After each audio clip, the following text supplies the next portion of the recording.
En la mañana le voy a dar la bienvenida a nuestro analista económico Matías Batista. Mati, ¿qué tal? ¿Cómo estás? Buen día. ¿Qué tal, Dani?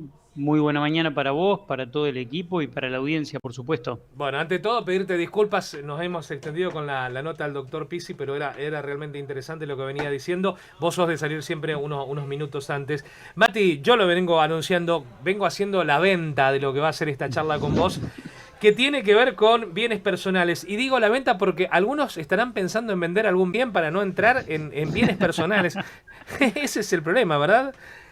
Qué barbaridad, ¿no? En este país vamos de banquinazo en banquinazo. ¿Por qué digo esto? Porque esto ya ocurría en la época del gobierno de Cristina Kirchner, en donde el mínimo no imponible de ganancias, de bienes personales, las escalas de los monotributistas quedaban achatadas por el proceso inflacionario. El proceso inflacionario avanza, crece, los bienes valen cada vez más, pero vos tenés el mismo bien, lo que vale es nominalmente más ese bien, y las escalas que están talladas y escritas en una ley, en el texto frío de una ley, están congeladas. Y necesitas que los legisladores se sienten a ajustar estas leyes y a modificarlas para que se adapten a la realidad económica de cada uno de nosotros. Bueno, pasó con el monotributo y la discusión que planteamos el día martes, y ahora pasa con bienes personales, y esto es algo que no lo observa el gobierno nacional porque mira para un costado, se hace el sonso en esta situación porque le conviene y va a recaudar más fondos. Y digo, vamos de banquinazo en banquinazo porque nos habíamos ido al otro extremo. Macri, cuando asumió, dijo vamos a eliminar bienes personales. Fue el planteo de Macri, dijo vamos a bajar la escala gradualmente, año a año, hasta que en el 2019 nadie va a pagar bienes personales. Bueno, ni un extremo ni el otro.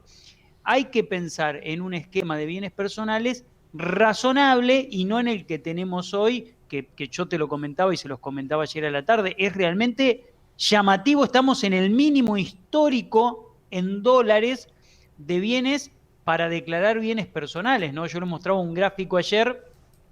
Vamos a ponerlo un poco en contexto. Sí. Este impuesto se creó en la década del 90 y estaba pensado para que lo declaren y se pague por patrimonios de $105.000, Sí. porque eran 105.000 pesos. El legislador que armó esta ley en ese momento estableció el monto de 105.000 pesos, que eran $105.000. Hoy $105.000, si uno lo toma a la cotización oficial, estamos en alrededor de 10 millones y medio, y si Sí. lo toma a la cotización del Blue estamos bastante más arriba. Pero ese sería el límite en el cual debería estar el impuesto, el mínimo de bienes personales, y hoy está en 2 millones la obligación de declarar, de presentar por lo menos la declaración jurada informativa de bienes personales, ¿no?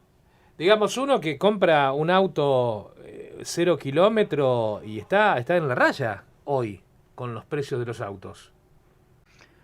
Con los precios, claro, porque, a ver, el patrimonio involucra tu Sí. vivienda, involucra que si bien la vivienda personal está exenta hasta 18 millones, igual la tenés que declarar porque forma parte de tu declaración informativa y suma dentro de esos 2 millones de los que estamos hablando, ¿no? Está bien que se toma a evaluación fiscal más las actualizaciones inflacionarias, pero no deja de ser un número. Y un auto hoy, si uno piensa en un auto de media gama, está alrededor del 1,5 millones, porque la tabla de AFIP te lo Sí. publica por una tabla y vos tenés que evaluar en función de esa tabla. Estás alrededor de 1,5 millones. Y si tenés un auto ya un poco más complejo, te diste un gustito con un auto un poco más zarpado, diríamos, Sí. estás en 2,5 millones, 3 millones, 4 millones de pesos determinados autos. Entonces ya estás obligado no solo a declarar, sino a pagar impuesto a los bienes personales por un auto. Por un Sí. auto. Tenés un Mondeo, 0 kilómetros, tenés que pagar bienes personales. Ujú. Ya. Mati, ¿de qué monto estamos hablando cuando en todo caso vos superás esa barrera que está en el orden de los 2,5 millones, ¿no? Eh, Exactamente, bueno, a partir exactamente. de ahí, bueno, ¿qué es lo que estás pagando?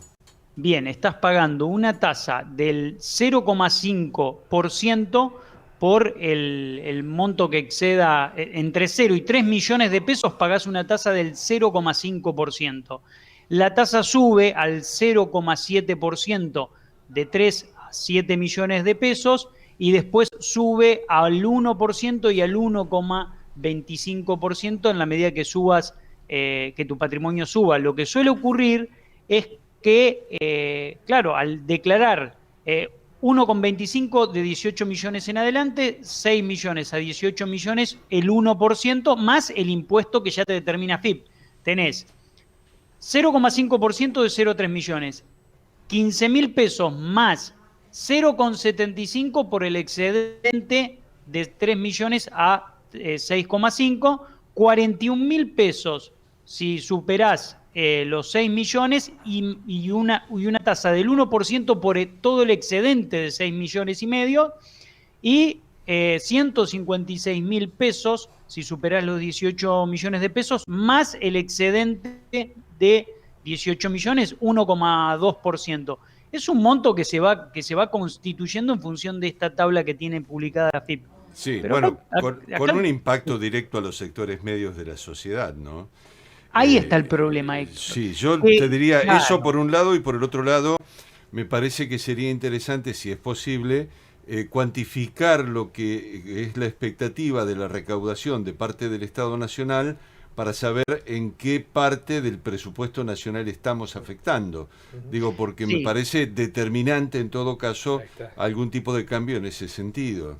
No es, está muy buena la pregunta, Héctor, no es un impuesto bienes personales que sea determinante en la recaudación del Estado, en absoluto. No es un impuesto determinante, excesiva, ganancias, retenciones, esos son impuestos determinantes. Bienes personales es un impuesto marginal. Yo creo que no está mal que todo el mundo tenga que esté inscrito en un impuesto, tenga que declarar sus bienes. No está mal, está bien, está perfecto. No hay problema con eso. El problema está en que tenés que subir los mínimos no imponibles y reconstituirlo a valor de $100.000. ¿Por qué? Porque si no, todo el mundo empieza a pagar, todo el mundo, la clase media empieza a tener que pagar este impuesto y en realidad está pensado para un segmento que puede constituir un 10% de la sociedad. Si hoy la FIP traza una línea y determina quiénes tienen que pagar, yo te puedo asegurar que hoy el 50% de la población tiene que pagar. Vos fijate que dijimos, este impuesto se pensó para $105.000 y si uno mira en dólares cómo fue bajando el mínimo no imponible por el proceso inflacionario, en el año 2015 llegamos a el mínimo no imponible expresado en dólares de esa fecha era $23.500 y hoy es $23.798 a dólar oficial, ni te digo a dólar blue, estás en $15.000. Bueno, ahí están los errores del gobierno, ¿no? Medido en dólares, el mínimo no imponible está en mínimos históricos. Mati, por último, y una sola línea porque me queda un minuto, el tema de monotributo se volvió hacia atrás. Con esa de reversa, mami. De reversa, ahí sí, pero era sentido común. Era sentido Evidentemente, común. Yo soy... Como es sentido común también lo de bienes personales si uno se pone a pensar, ojo. Exacto, las dos cosas son de sentido común. Acá hay que alzar las voces con esta cuestión de bienes personales porque el gobierno también tiene que darse cuenta que esto es un golpe a la clase media. Yo estoy de acuerdo con que todos tenemos que declarar y estoy de acuerdo con quienes tienen patrimonios superiores a $80.000, $70.000, pongamos un número en dólares. Pongamos un número en dólares y listo.